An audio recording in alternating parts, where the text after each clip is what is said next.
Hey foodies, today's family favorite is a Lisa JR favorite. It's a hamburger casserole.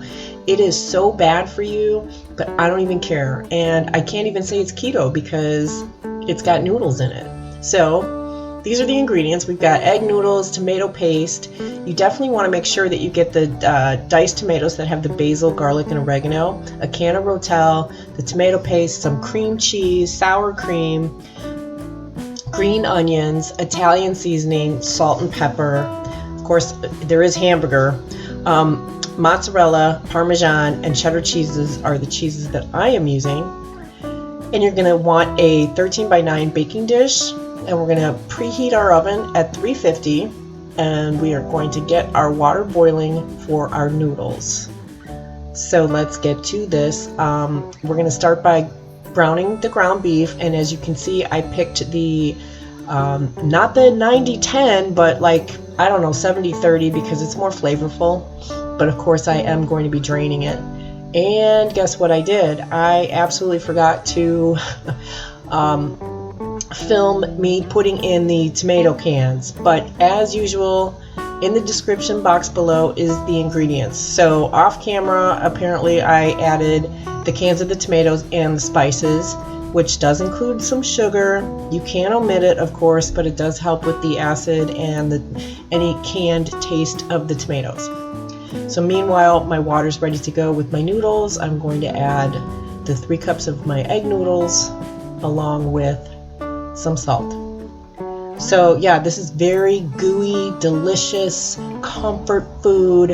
It seems very basic. I don't remember where I found this recipe, and I thought, how good could this be? OMG, good. It's that good. So now I'm going to do my filling. Well, not my filling, but my first layer. So I've got my green onions and my cream cheese, and I'm going to put the hot noodles over that. This will help the cream cheese soften even more. So it's a lot easier to, stir up with the sour cream. And yes, that's an entire 8-ounce container of sour cream that's going in there. Also, you can put salt and pepper to taste if you'd like in yours. I don't put the salt in the noodles. I wait and I taste the sauce for salt because I don't want to over salt my food.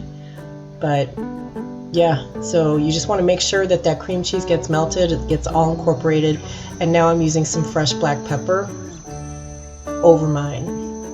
And this is going to be your first layer. Also off camera, I did not show you to grease your baking dish.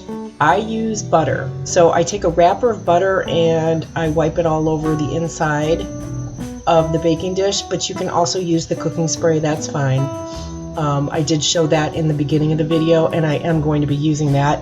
In a second here, I'll show you where.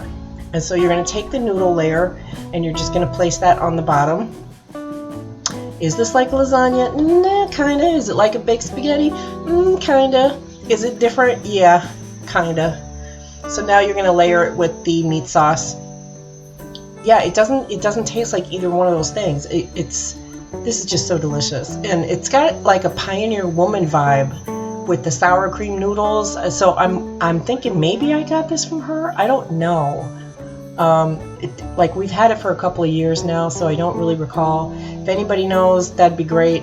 So this is not an original, but like I said, it is a family favorite. It is on our rotation whenever we're feeling kind of blah and want some comfort food. The weather is still kind of comfort foody weather, so we were kind of feeling this weekend. So now that I've covered it with my cheeses, which is also something that you can choose what kind of cheeses you'd like, but I recommend these 3. I'm going to measure a piece of foil, and then I'm going to spray the piece of foil with the cooking spray, so that way the cheese won't stick to the foil when you take the foil off. And we're going to bake this at 350 for 35 minutes, and then at the end of 35 minutes take the foil off and broil for a few minutes, 5 to 7, until it looks like that. Oh my goodness, you guys don't even know, it's so good. Look at that creamy deliciousness. It is so tasty, so filling. We cannot get it. We overstuff ourselves with this. We easily eat 3 or 4 helpings. It's just, we're gluttonous with this. But it really hits the spot. It really is. I can see this becoming like Grandma Lisa someday if I have grandkids. I threw in a salad just to try to make it seem like we're kind of being healthy, but we don't even care. Look at that. Hope you guys try this. It's that good.